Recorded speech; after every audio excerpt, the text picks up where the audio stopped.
राधे राधे। कुंज बिहारी श्री हरदास।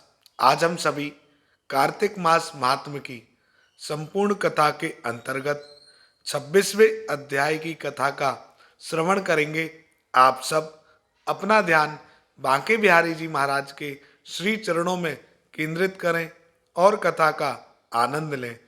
नमः कुंज बिहारिण्यै, नमः कुंज बिहारिणे, स्वामी श्री हरिदासाय गुरुणाम गुरुवे नमः। राधा मेरी स्वामिनी, मैं राधे जू को दास, जन्म जन्म मोहे दीजियो श्री वृंदावन को वास। वृंदावन सो वन नहीं, नंद गांव सो गांव, बंसी बट सो बट नहीं, कृष्ण नाम सो नाम। बोलिए श्री बांके बिहारी लाल की जय। 26वां अध्याय। नारद जी ने कहा, देवगणों के ऐसे वचन सुनकर धर्मदत्त ने कहा, सब मनुष्य भगवान विष्णु की प्रसन्नता के लिए विधिवत आराधना, यज्ञ, दान, व्रत, तीर्थ एवं तपस्या आदि करते हैं, किंतु कोई ऐसा सरल उपाय बताए कि जिसके करने से इन सबका फल प्राप्त हो। गणों ने कहा, हे द्विज श्रेष्ठ, आपका प्रश्न बड़ा ही श्रेष्ठ है। हम आपको भगवान विष्णु को शीघ्र प्रसन्न करने का उपाय बताते हैं। हम इतिहास सहित प्राचीन वृतांत सुनाते हैं। सावधानी से सुनो। प्राचीन काल में कांचीपुरी में चोल नामक चक्रवर्ती राजा राज्य करता था। उसी के नाम से उसके देश का नाम भी चोल ही प्रसिद्ध हो गया। राजा चोल के राज्य में कोई प्राणी दरिद्र, दुखी, पापी व रोगी नहीं था। यह सब राजा के यज्ञ करने का प्रभाव था।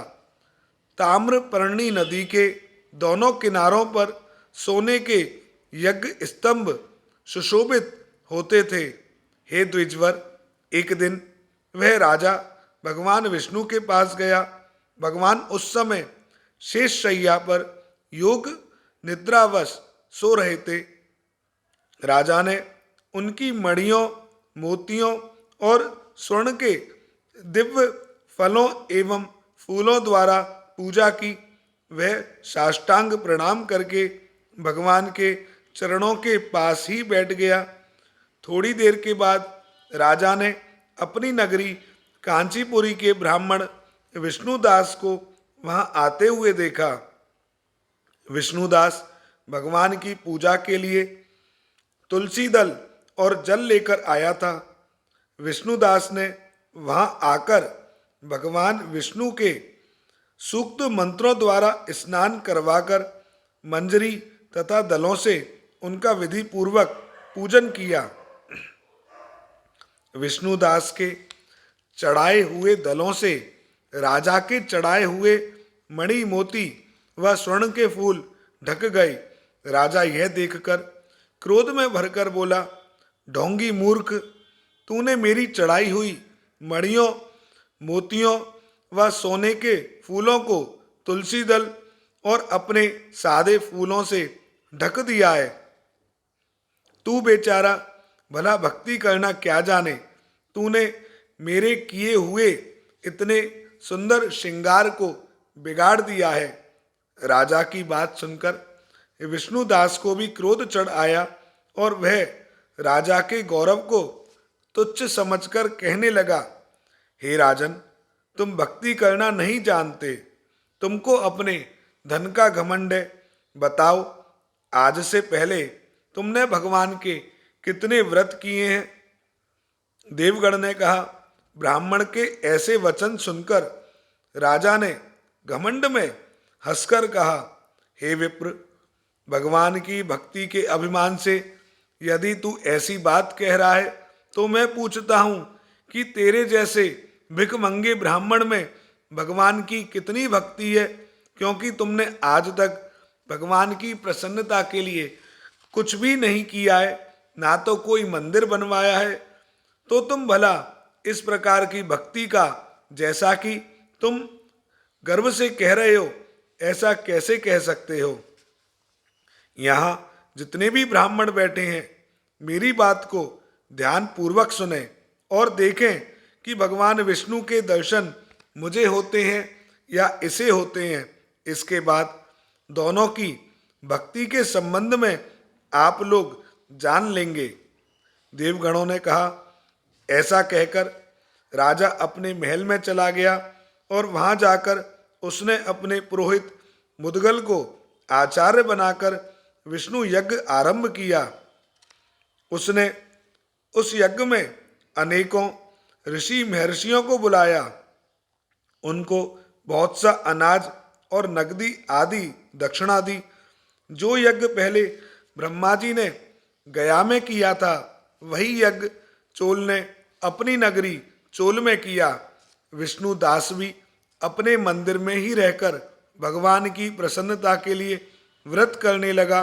उसने माघ एवं कार्तिक मास के व्रत किए, तुलसी के वन की और एकादशी के दिन भगवान विष्णु के 12 अक्षर मंत्र का जाप किया।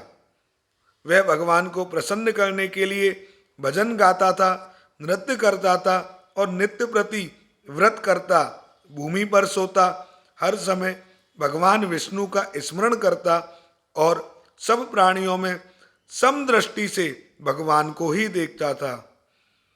उसने भगवान को प्रसन्न करने के लिए माघ तथा कार्तिक के व्रतों का और नियमों का पालन भी किया और उद्यापन भी किया। और इस प्रकार राजा चोल और विष्णुदास द्वारा दोनों को आराधना करते हुए बहुत दिन बीत गए। तो आज हमने बहुत सुंदर 26वें अध्याय की कथा का श्रवण किया है, जिसमें राजा चोल तो ठाकुर जी को अपने धन और जो भी उस पे रतन है उनके द्वारा ठाकुर जी को पाना चाह रहा है, और विष्णुदास जो ब्राह्मण है वो केवल और केवल अपने शुद्ध भाव से भक्ति करते हुए भगवान की सेवा कर रहा है। तो हमारे तो जो ठाकुर जी हैं वो ऐश्वर्य संपन्न ना होके माधुर्य संपन्न है, उन्हें तो माधुरी प्रसन्न है। तो आगे की कथा में हम यही जानेंगे कि सबसे पहले ठाकुर जी किसको दर्शन देते हैं और किस प्रकार अपनी कृपा बरसाते हैं।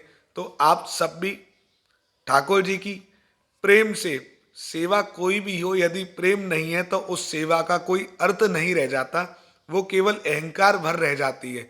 इसलिए ठाकुर जी की शरण में जब भी जाओ तो निस्वार्थ होकर जाओ, प्रेम से जाओ और अपने पद धन आदि का जो भी अहंकार है उसको त्याग कर जाओ। ठाकुर जी की दृष्टि में सब बराबर है। श्री बांके बिहारी जी महाराज की असीम अनुकंपा आप सभी पर सदैव बरसती रहे। जय जय श्री राधे कुंज बिहारी श्री हरदास।